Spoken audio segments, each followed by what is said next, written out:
Olá, queridos irmãos, queridas irmãs, amigos e amigas. Que prazer estar aqui mais uma vez para esse espaço semanal de estudo da lição da Escola Sabatina. Eu sou o pastor Hélio Carnassali e faço mais uma vez, como tenho feito sempre, o meu convite para você se inscrever no link que aparece aqui na tela, porque ao se inscrever você vai receber as novidades da Sá Feliz, mas o mais interessante é que você vai ter no seu WhatsApp o link de acesso direto à lição, sem precisar ficar procurando em outros meios. Portanto, aproveite, inscreva, curta, comente, envie seu pedido de oração. A Sá Feliz mantém uma equipe de intercessores que ora, eu mesmo oro por todos aqueles que fazem os seus pedidos de oração, e ainda o meu incentivo para que você possa compartilhar com grupos, com pessoas. Muitas pessoas recebem a lição compartilhada e isso é uma grande bênção. Nós estamos chegando à quinta lição deste primeiro trimestre de 2025.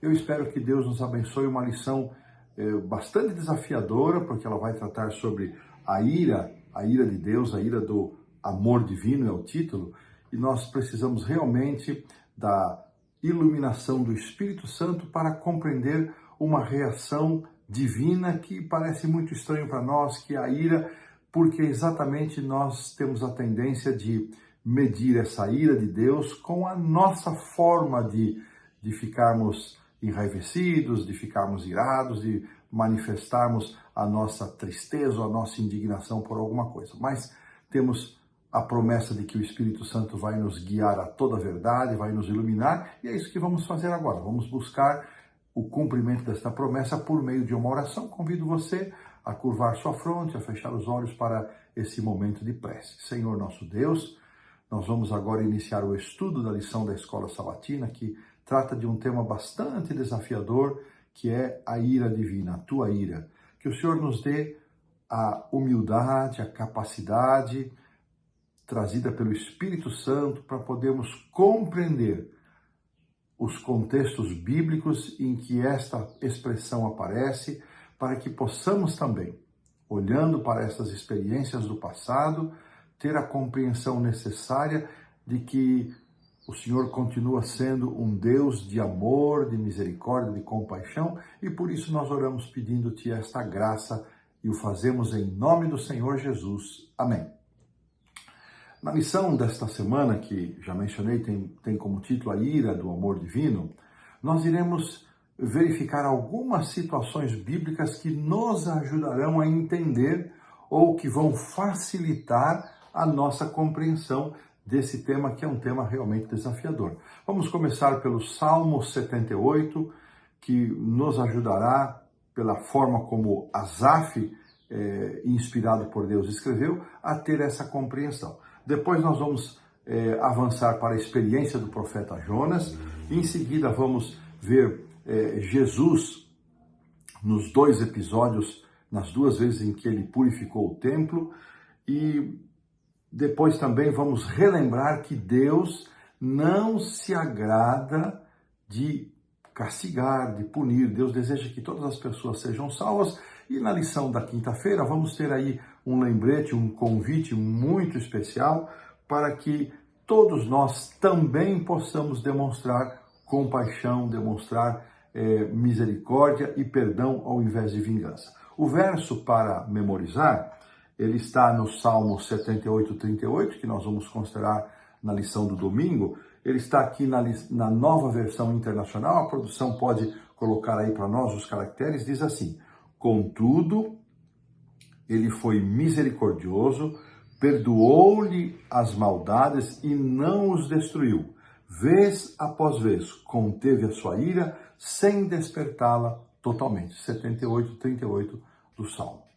E aqui na lição, na porção comentada do sábado à tarde, que é a nossa introdução para a lição da semana, o autor ele menciona logo no primeiro parágrafo que, embora a compaixão, a misericórdia, a bondade, o amor de Deus sejam reconhecidos e admirados por todos nós, muitas pessoas acham de difícil compreensão e muito difícil e complicado harmonizar a manifestação da ira de Deus com o seu amor. No entanto, essa é uma noção equivocada. E a lição vai insistir na ideia de que a ira divina, ela é uma manifestação direta do seu amor.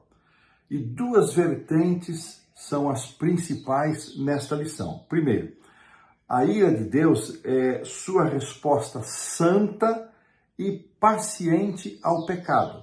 E segundo, a ira de Deus é uma indignação amorosa e justa. E é isso que nós vamos tentar perceber nos textos bíblicos que serão apresentados e que alguns deles já mencionei aqui nessa introdução. Alguns afirmam também que há uma diferença entre o Deus do Antigo Testamento, que é um Deus de guerra, um Deus de ira, com o Deus do Novo Testamento, que é um Deus de bondade, é o Jesus bonzinho, amoroso. Mas isso é um equívoco, porque só existe apenas um Deus.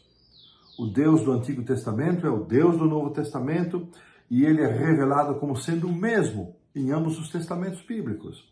O Deus de amor, ele manifesta a sua ira contra o mal, e isso está presente na história do povo de Deus, está presente no ministério de Jesus.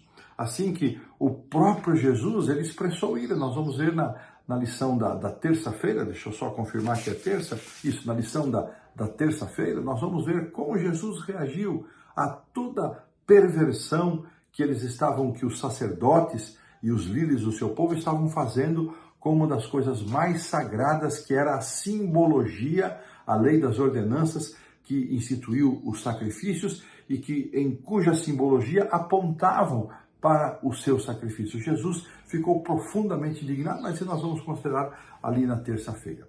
E a lição, então, aqui no terceiro parágrafo dessa porção para o sábado à tarde, ela afirma que a ira de Deus representa sua reação justa e amorosa diante do mal e da injustiça. Um dos meus professores na Faculdade de Teologia, isso já se vão tantos anos, quando ele tratou do assunto da ira de Deus, professor já de saudosa memória, Antônio Alberto Nepomuceno, ele usou uma expressão que eu nunca esqueci. A ira de Deus é o desprazer de Deus pelo pecado. O desprazer de Deus. Aqui a lição trata de forma mais direta, usa mais enfaticamente a palavra indignação, justa indignação. E assim, podemos ainda compreender aqui pelas palavras do autor, que a ira de Deus, em essência, ou seja, no final das contas, ela é uma resposta de amor a toda manifestação do mal e da injustiça. E é isso que nós vamos procurar compreender, analisando situações em que o texto bíblico menciona a ira de Deus, e desta forma nós colocamos um ponto final na lição do sábado à tarde. Avançando então para a lição do domingo, o texto base é o Salmo 78. Este salmo é um salmo muito interessante. Aqui na minha Bíblia, ele aparece tendo como título A Providência Divina na História do Seu Povo, que eu estou usando aqui a versão Almeida atualizada e corrigida, e traz aqui como subtítulo Salmo Didático de Asaf. Eu gosto dessa expressão salmo didático, ou seja, era um salmo, destinado a ensinar o povo de Deus por meio de letra e música. Neste salmo, que é o segundo maior do saltério, o único salmo maior do que o 78, nós sabemos, é o Salmo 119.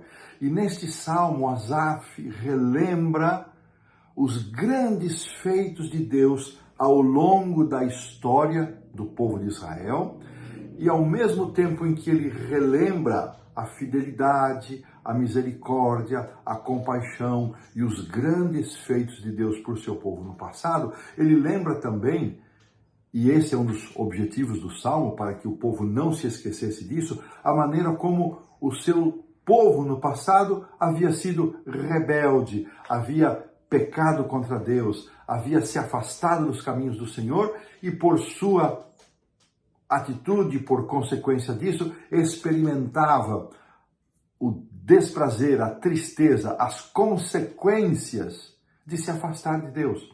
Muitas vezes, irmãos, e essa é uma ideia que é importante que a gente tenha muito clara, não é que Deus enviava castigo. Algumas vezes, Deus se manifestava com juízos punitivos, mas na grande maioria das vezes, Deus apenas assistia o povo sofrer as consequências de suas próprias escolhas por terem se afastado do Senhor. E Deus lá, em Deuteronômio, várias vezes Moisés apela para o povo: escolham a vida para que vocês vivam. Se vocês andarem nesse caminho, vai acontecer isso, todas as boas coisas. Mas se vocês se afastarem de Deus, vocês vão experimentar essa e essa consequência. Salomão, na dedicação do templo, na oração da dedicação do templo, a mesma coisa. Se este povo permanecer fiel, obediente, as bênçãos são essas. Mas se esse povo se afastar dos teus caminhos, então essas serão as consequências. Mas mesmo assim, se o teu povo, que se chama pelo teu nome, se arrepender, se humilhar e orar, então Deus vai atender o povo novamente. E essa foi a métrica. Então, todas as vezes que o povo caía em pecado, se afastava, sofria as consequências, a lição chama isso de ciclo da rebelião.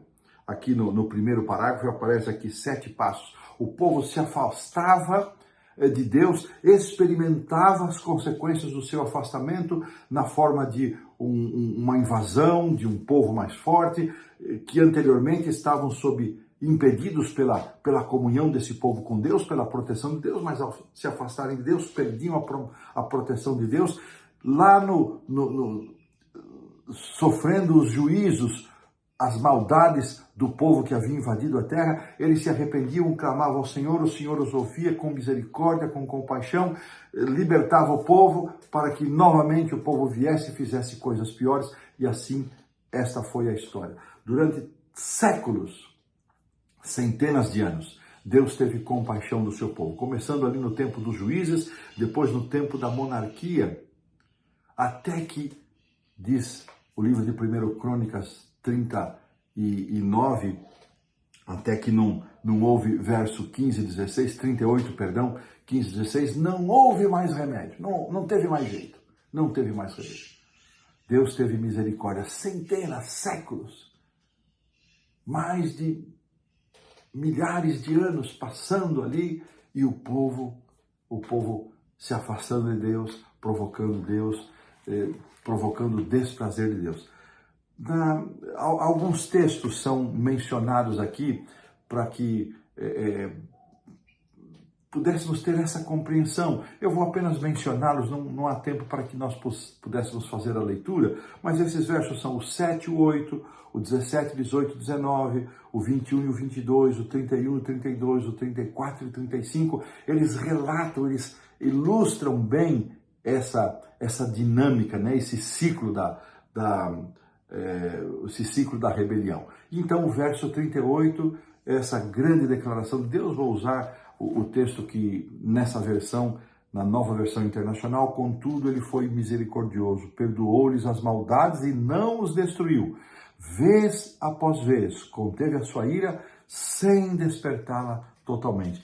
Interessante que aqui na versão Almeida que eu estou utilizando, Deus diz assim, olha, muitas vezes desvia a sua ira e não demonstra toda a sua indignação. Muitas vezes, mesmo nas ações de repreensão de Deus, Deus não usava toda a sua ira, todo o seu poder para castigar, porque o propósito de Deus era ter o seu povo de volta, era despertar arrependimento. Logo, no primeiro parágrafo, abaixo da pergunta 1, o autor escreve o seguinte: amor e justiça estão interligados. A ira divina, e essa é a ideia central de toda a lição, a ira divina é a resposta adequada do amor contra o mal, pois o mal sempre causa sofrimento a quem Deus ama. Não há nenhum caso nas Escrituras em que Deus tenha ficado irado de uma forma arbitrária ou injusta, como nós mesmos muitas vezes, por tão pouca coisa, por coisas mínimas, nós ficamos. Aqui no Brasil, e é possível que em outros países onde se fala o português, na África, na Europa ou em outras partes do mundo, essa expressão não tenha sentido. Mas aqui nós dizemos assim que as pessoas muito nervosas, muito irritadas, elas têm pavio curto ou não tem pavio nenhum. Aquele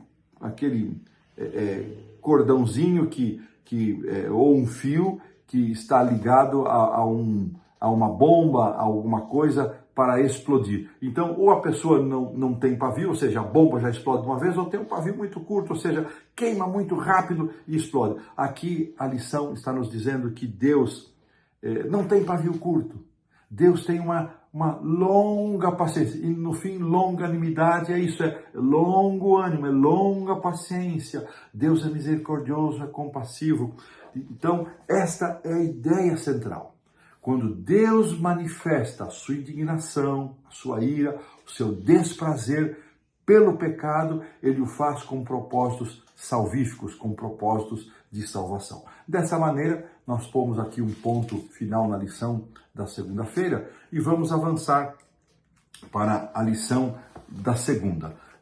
Deixa-me achar aqui o livro do profeta Jonas. Você, se quiser aí, se você está em casa, você pode achar também. Se você está em trânsito, está ouvindo, sem condições de procurar, não tem problema. No primeiro momento que você tiver essa oportunidade, leia ali os 4 primeiros versos do capítulo 4 de Jonas. Nós conhecemos a história, sabemos que Deus chamou Jonas para pregar aos ninivitas e Jonas, por preconceito, por um coração não totalmente convertido, não tocado pela misericórdia de Deus, fugiu, se afastou de Deus, foi para Tarsis, mas ocorre toda aquela comoção no mar, ele é jogado no mar, é engolido por um grande peixe, é vomitado na praia, então ele atende o chamado de Deus, vai lá, ele prega na cidade de Nínive, e ele diz, olha, se vocês não se arrependerem, Deus vai destruir essa cidade. E o seu livro mesmo conta, nos dá a informação de que houve uma grande conversão ali na cidade de Nínive. E Deus, obviamente, não destruiu. Mas a bronca de Jonas,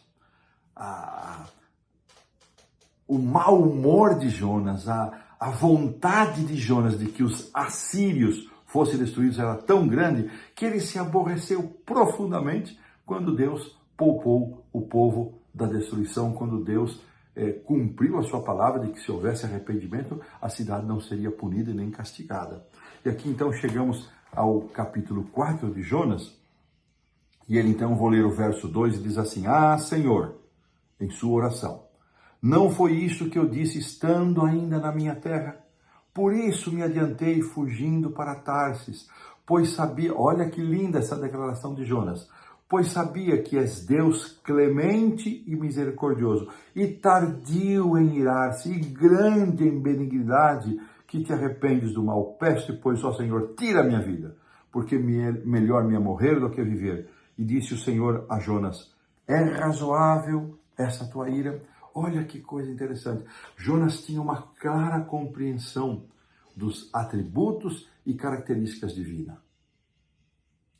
Ele disse, é razoável, Deus pergunta para Jonas, a tua ira? Tem justificativa? Você acabou de dizer que eu sou clemente, misericordioso, compassivo, benigno. A justificativa, olha que interessante. A reação de Jonas, irmãos, nos revela aqui 2 fatos muito interessantes e o autor comenta isso, eu gostei muito desse comentário. Primeiro, ele mostra o coração endurecido de Jonas, sua severidade, a sua vontade de que Deus destruísse toda aquela nação. Jonas não se importava com a salvação. Irmãos, antes que nós condenemos Jonas, muitas vezes, eu confesso, eu já me peguei em algumas situações. Aqui em São Paulo existe uma desgraça no trânsito chamado motoqueiros, que são diferentes de motociclistas que andam da forma educada, de forma respeitosa, mas esses tais motoqueiros, eles não respeitam o trânsito, eles passam pela direita, passam pela esquerda e buzinam. Olha, é uma loucura. E eu muitas vezes já me peguei, por isso vai morrer, ou seja, no fundo está dizendo, esse indivíduo não pode continuar dirigindo dessa maneira, tem que morrer. No fundo, eu estava querendo dizer isso. Foi o que Jonas fez, a maldade do nosso coração. Quando nos deparamos com algumas situações extremas de maldade, um estupro de crianças, ou maldade contra incapazes, contra pessoas mais idosas, nossa indignidade, a nossa ira se levanta e nós queremos justiça. Então, antes de condenar Jonas, vamos lembrar como nós reagimos diante dessas situações que nos tiram, aqui dizemos também, é uma forma disso, que nos tiram do sério. Mas, em segundo lugar, Jonas realça, e esse é o mais importante, na sua oração, o fato de que a compaixão, a clemência, a misericórdia é central no caráter de Deus. Porque Jonas sabia isso, sabia disso e descreveu assim, e ele diz que essa foi a razão. Ele não queria ir porque ele sabia que Deus ia salvar o povo se o povo se arrependesse, como de fato aconteceu. E esta expressão tardio em irar-se, que aparece aqui, tanto na versão que eu li, como na Nova Almeida, ou em outras versões, eu achei muito interessante. Ela significa, pode aparecer também como paciente, mas ela significa, no hebraico, ela tem o sentido literal de ter nariz comprido. Olha que interessante. Então, uma pessoa que possuía o nariz comprido, significava que era uma pessoa, era para eles a cultura, não é? Da língua e, claro, vigente, a cultura vigente. Uma pessoa de nariz comprido era uma pessoa muito paciente, muito misericordiosa, compassiva. Eu imagino que quando nós ficamos mais nervosos, nós ficamos vermelhos, talvez o nariz mais comprido demorasse a ficar vermelho completamente, né? Então, essa expressão, várias vezes a palavra de Deus na Bíblia vai aparecer referindo-se a Deus como ele possuindo um nariz comprido. Muito interessante isso, significando que ele é extremamente paciente, misericordioso, tardio em irar-se, que é o significado literal, né? E enquanto nós, como já mencionei, não temos pavio ou pavio muito curto, ficamos nervosos, raivosos, irados muito rapidamente, Deus demora a ficar irado. Deus é longânimo, é paciente e Ele concede a sua graça ao seu povo, aqueles que se relacionam com Ele, mas Deus também é justo. E muitas vezes as consequências das nossas escolhas e atitudes, ou mesmo os juízos punitivos de Deus, ainda que ao longo do tempo, para nossa percepção, demorados para ser postos em ação, eles voltam a acontecer. E dessa maneira, com um exemplo aqui de Jonas, um caso muito interessante que nos permite entender a visão do profeta, né? Sempre lembrando que compaixão, misericórdia é central no caráter de Deus. Nós pomos um ponto final na lição da segunda-feira. Na terça-feira, a lição traz os 2 episódios relacionados à purificação do templo. Lembrando que o primeiro episódio, que é relatado em João capítulo 2, só João é que relata essa primeira purificação ali no seu Evangelho capítulo 2, a partir do verso 13. Já o segundo episódio, que vai acontecer no dia seguinte, a entrada triunfal de Jesus em Jerusalém, que aconteceu naquele domingo, a entrada triunfal da semana da crucifixão, esta purificação vai acontecer na segunda-feira. Depois de Jesus ter saído do templo, na entrada triunfal, ele volta para Betânia. No dia seguinte, eles voltam para Jerusalém e Jesus vê aquela cena. E que cena era essa? Ele contempla ali, então vou focar nessa segunda purificação, embora a primeira elas sejam muito semelhantes. Jesus vê aquela cena de exploração. Essa foi a grande causa que moveu Jesus a expulsar os cambistas, a expulsar aqueles que maldosamente exploravam os mais humildes. Imagina um israelita que viesse de longe. Como ele poderia trazer as suas ofertas? Não trazia. Então, eles eram explorados de 2 maneiras. Primeiro, eles tinham, o templo tinha uma moeda própria. Vocês sabem que até hoje câmbio é sempre um serviço exploratório. Todas as vezes que você troca dinheiro, você perde. Então eles já perdiam trocando o seu dinheiro pela moeda do templo e perdiam pelos preços exorbitantes que os sacerdotes e essa laia, essa gente que estava ali praticando as vendas, cobravam mesmo de pessoas mais simples, mais humildes, muitas vezes até de enfermos que não tinham nenhum tipo de condição de pagar pelas ofertas mais simples, mas mesmo assim faziam todo o sacrifício para comprar, eram explorados. E Jesus vê tudo aquilo e ele vê o propósito pelo qual ele havia estabelecido esse sistema sacrificial. Era uma simbologia do seu sacrifício e ali tudo isso havia se perdido. E Jesus, então, de forma muito determinada, ele apresenta a sua indignação. Na parte do auxiliar para o professor, nós sempre temos contribuições muito interessantes.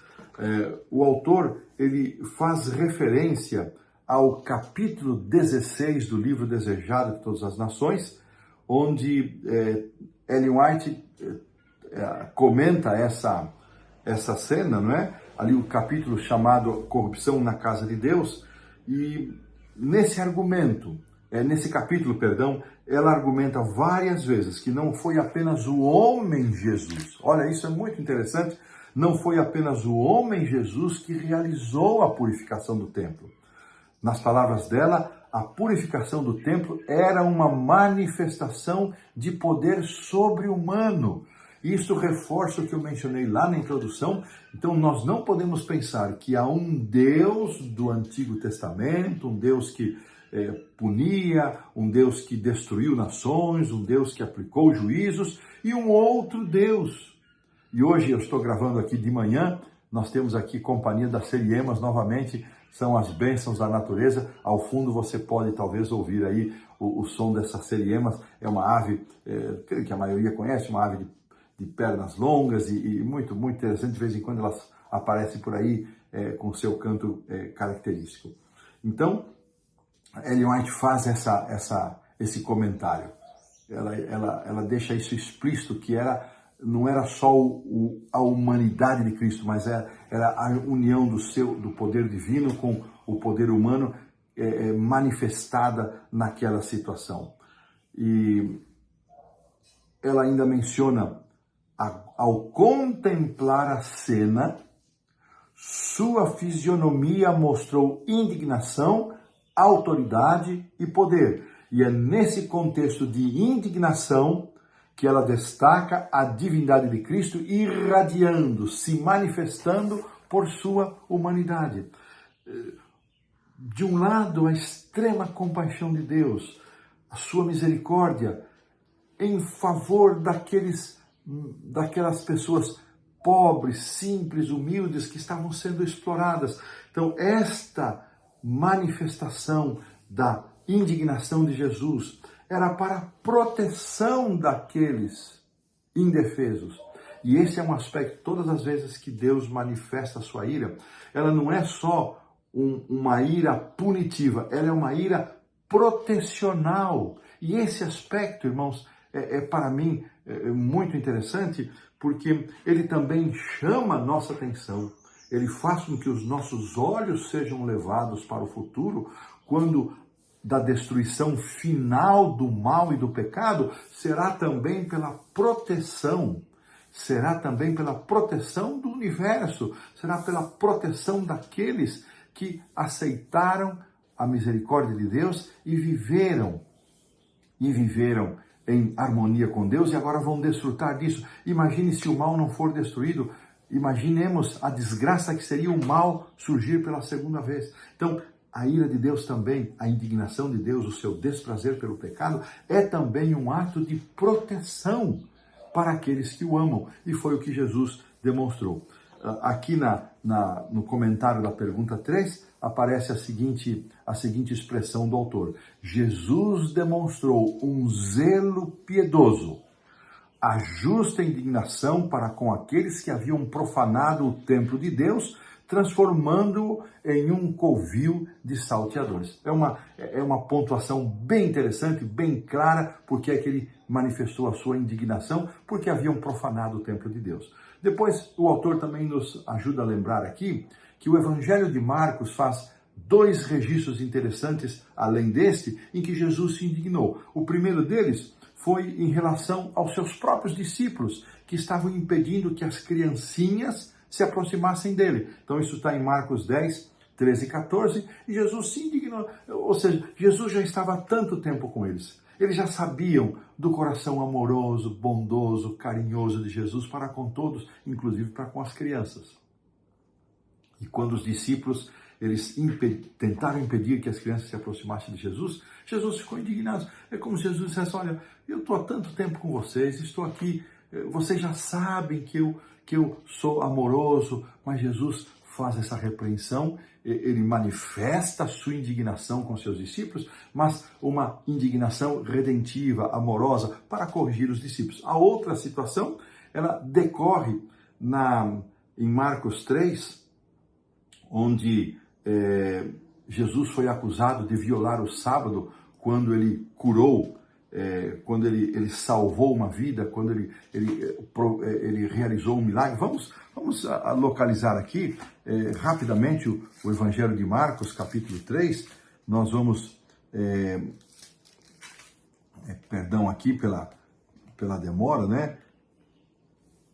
Aqui o Evangelho de Marcos, capítulo 3 e 4, quando Jesus cura o homem da mão ressequida, de novo ali no espaço de uma sinagoga, num dia de sábado. E Jesus disse: olha, é lícito, ele afirma, é lícito, verso 4, fazer bens aos sábados ou fazer o mal? É uma pergunta. Salvar a vida ou tirá-la?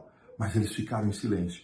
E olhando ao redor, e aqui vem a expressão, indignado, verso 5, capítulo 3 de Marcos, e condoído, ou seja, provocado, podemos dizer assim, pela dureza do coração daqueles homens, ele disse: estende a mão, e o homem estendeu, e a mão lhe foi restaurada. Então, olha que condoído, ou seja, ao mesmo tempo que Jesus expressou misericórdia para com aquele homem que os líderes do seu povo queriam impedir que a misericórdia de Jesus alcançasse, Jesus fica indignado, ou seja, como é possível?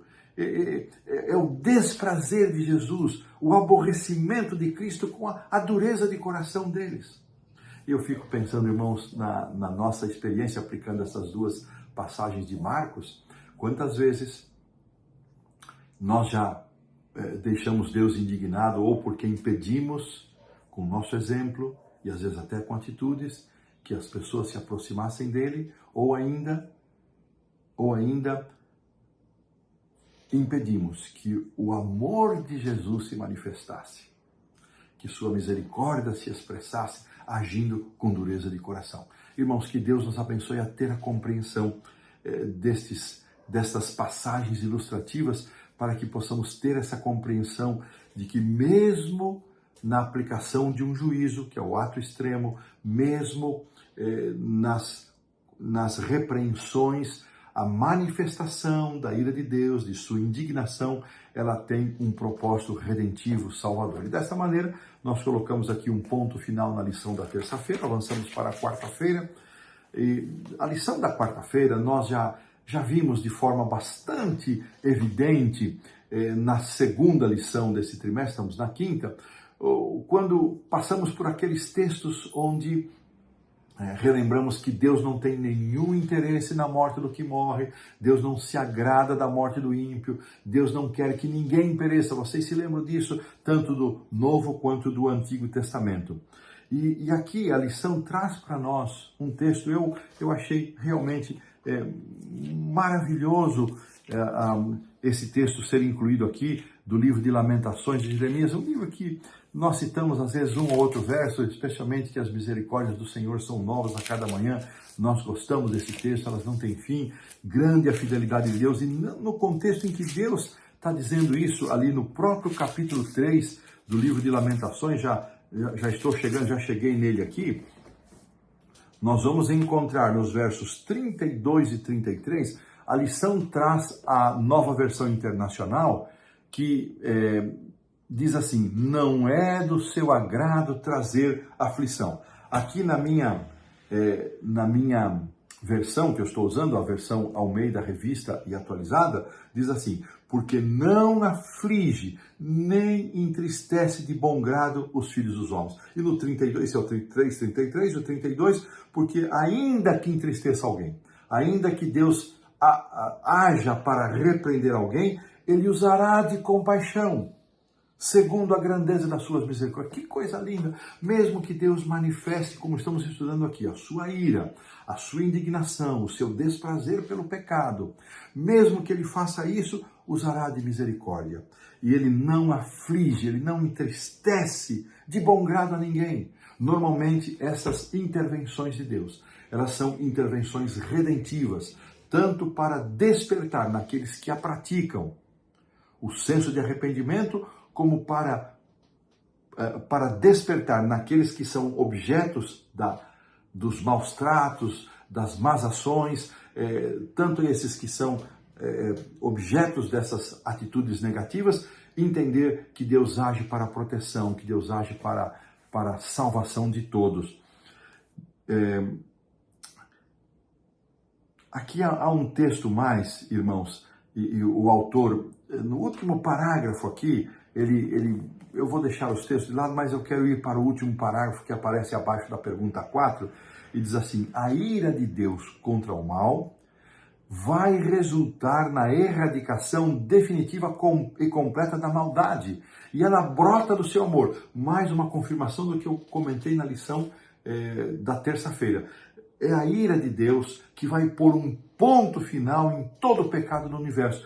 E nós muitas vezes clamamos a Deus pensando: por que Deus não age? Por que Deus não intervém? Por que Deus não acaba logo com o mal, com o pecado e nos liberta dessa condição? E muitas vezes nós esquecemos que Deus não faz isso, porque Ele está esperando a nossa resposta de arrependimento, talvez a minha própria resposta de arrependimento, de abandono do pecado, mas é a ira de Deus lá no final, depois de um trato extremamente misericordioso, longânimo, clemente, compassivo, Deus vai pôr um fim ao pecado. E assim também pomos aqui um fim na lição da quarta-feira e avançamos para a quinta-feira, onde nós somos convidados a também demonstrar compaixão. Eu gostei aqui de uma frase do segundo parágrafo que diz o seguinte: o amor é fundamental para Deus, mas a sua ira não, mas o amor é.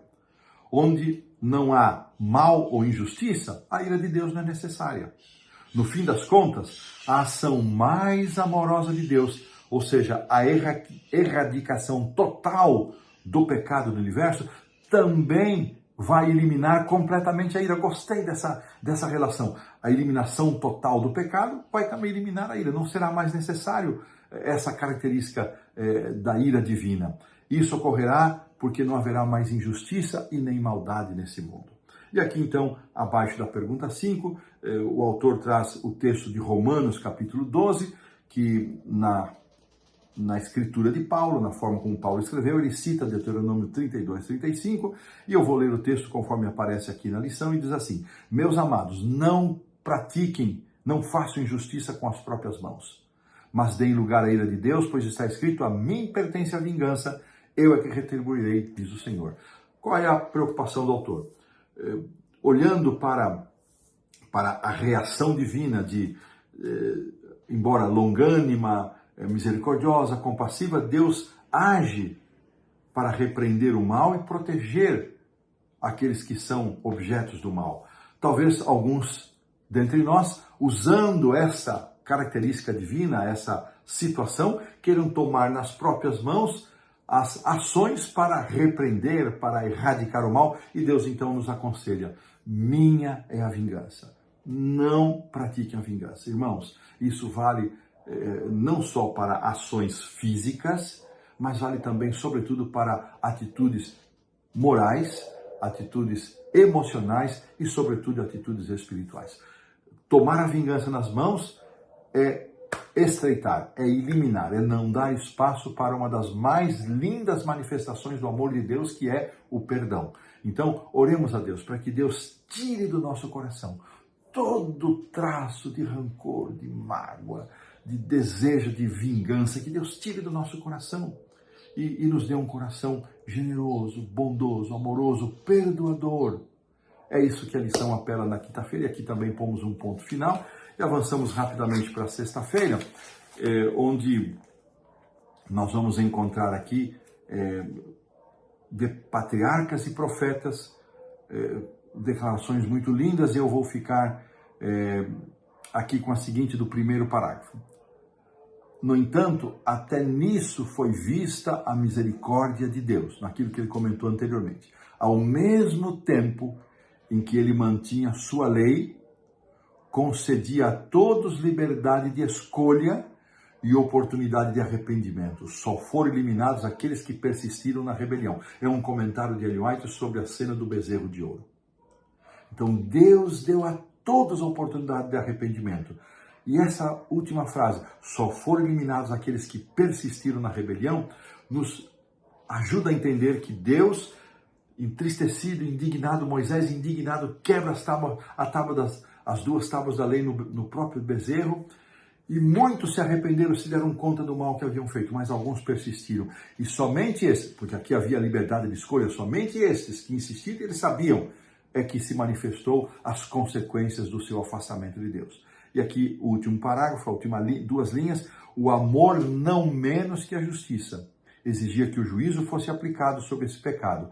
A fim de salvar a muitos, ele tinha que castigar estes poucos que insistiram em permanecer no pecado. Que coisa interessante, mais uma ilustração, mais um caso em que a ira de Deus se manifestou no passado, e aqui esclarecendo-nos que Deus esticou sua misericórdia ao máximo, deu oportunidade de arrependimento, só aqueles que endureceram o coração e persistiram no pecado é que foram finalmente arcaram com a consequência e experimentaram a punição de Deus. Eu vou fazer o comentário aqui da pergunta para consideração número 4. Deus fica indignado com o mal e administra juízos com perfeita justiça. Isso nos dá o direito de condenar os outros? Isso nos dá esse direito de agir da mesma forma? Então, o autor nos convida a refletir sobre isso e dessa maneira pomos um ponto final aqui na sexta-feira, concluindo o nosso estudo, a lição de número 5, e vamos fazê-lo com uma oração. Eu convido você a curvar a fronte, fechar os olhos, para que possamos assim terminar o nosso estudo. Senhor, nosso Deus, meu desejo, eu orei antes, Senhor, pedindo isso, que Deus me usasse para tratar de um tema tão delicado, tão desafiador. E eu espero que com a ajuda do Espírito Santo tenhamos tido uma compreensão mais alargada, uma melhor compreensão do que é a ira divina, a manifestação do amor de Deus para a proteção, para a redenção, para a salvação e, finalmente, para a punição daqueles que decididamente se afastam de Ti. Senhor, que o Senhor nos abençoe, que tenhamos um coração marcado por Tua bondade, por Tua misericórdia, por Teu amor. E eu Te peço isso, Senhor, que perdoe as muitas vezes que manifestamos dureza de coração e nos dês um coração perdoador, amoroso. E eu peço isso, Senhor, em nome do Senhor Jesus, hoje e sempre. Amém. Forte abraço, que Deus esteja comigo e com você ao entendermos e buscarmos compreensão de como opera o amor de Deus, mesmo nesses momentos mais dramáticos. Um grande abraço, até a semana que vem.